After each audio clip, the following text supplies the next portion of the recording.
আজ আবার একটা রোববার চলে গিয়েছিলাম আমার ছোটদার বাড়ি। এই যে এত বইওয়ালা ঘর, মানে দেওয়াল দেখা যায় না, এটাও স্টাডি রুম, এত বই পড়েছে সেটাই ভাবি। যাই হোক, আমার পক্ষে তো সম্ভব হতো না। এই গরমেও আমরা কিন্তু খাওয়া দাওয়াতে একটুও পিছিয়ে ছিলাম না। আজকে দারুণ ভুরি ভোজের আয়োজন ছিল। ছিল ইলিশ ভাজা, ইলিশ মাছের ডিম, ইলিশ মাছের তেল, স্যালাডও খেয়েছি আমরা, কিচ্ছু ছাড়িনি।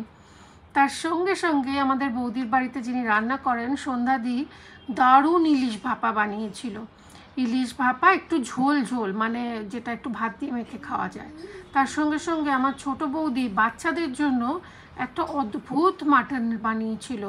দেখুন কিরম দেখতে। এটা হলো গাজর, আলু, গোটা টমেটো দিয়ে কচি পাঁঠার স্টু, ঠিক না, ঝোল। আর তার সঙ্গে সঙ্গে ছিল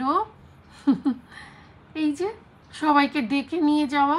কিছুতেই কেউ খেতে যেতে চায় না, আড্ডায় জমে সবাই একেবারে মশগুল। এই হলো আমার ছোটদা, বেথুন কলেজে পড়ায়। এইটা ছিল আমের একটা ডেজার্ট, কেক। আর তার সঙ্গে সঙ্গে আমার বড় ভাই মানে বড়দা এনেছিল শ্রীকৃষ্ণ দই। দেখাচ্ছি, এই হলো বড়নগরের শ্রীকৃষ্ণ দই, আমাদের ফেভারিট, মানে পরিবারের সবাই ভালো লাগে এটা। এটা ছাড়া আমাদের কোনো খাওয়া দাওয়া হয় না। এরপরে ছিল cake cutting ceremony, father's day celebration হলো। আমার দাদার ছেলে জার্মানি পড়তে গেছে, ওকে মিস করছিলাম বলে সবাই মিলে আমরা বললাম চলো কেক কেটে সেলিব্রেশন হোক, চা খেয়ে বেশ খাওয়া দাওয়া নিয়ে বিদায় হোক। আচ্ছা, এই যে এতগুলো খাবার দেখালুম, এই হচ্ছে আমার ভাইজি। ওরা কি সুন্দর সুন্দর টোট ব্যাগ বানাচ্ছে। এই রামু কাকা কি চায়, ও আমায় গিফট করলো, আপনারাও পেতে পারেন।